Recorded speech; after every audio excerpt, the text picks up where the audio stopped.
সবাই কেমন আছো? আবার চলে আসলাম একটি ভিডিও নিয়ে।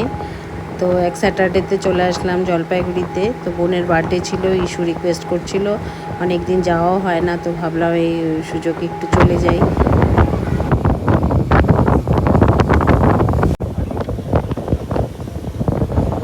বাস থেকে নেমে মিয়া মোড় থেকে একটা কেক নিয়ে নিলাম, তারপরে চলে আসলাম।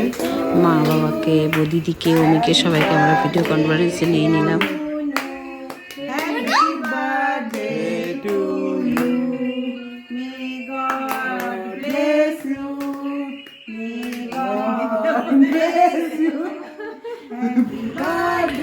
মা বাবু, দিদি, অমি সবাইকে আমরা ভিডিও কনফারেন্সে নিয়ে নিলাম। ওরাও একসাথে দেখলো, সবাই একসাথে এনজয় করলাম।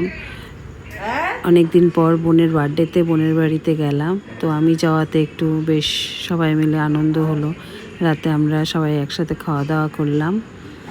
গল্প করতে করতে কখন যে ভোর হয়ে গেল টেরই পেলাম না। আমরা দুই বোন আর দুই ভাই মিলে আড্ডাই মেরে গেলাম।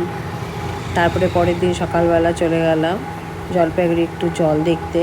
করলা নদী তো সাংঘাতিক দেখলাম, জলে ভরে গেছে একদম, করলা ব্রিজ অবধি জলটা চলে এসছে।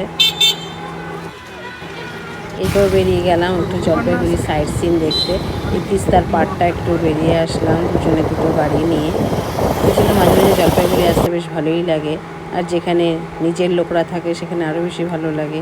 তো এবার আমার বান্ধবীর বাড়িতে আর যাওয়া হলো না, নেক্সট টাইম ওর বাড়িতে অবশ্যই যাবো। আমাকে আজকেই শিলিগুড়ি ফিরে যেতে হবে, যাই হোক নেক্সট টাইম ওর সাথে অবশ্যই আমি দেখা করব।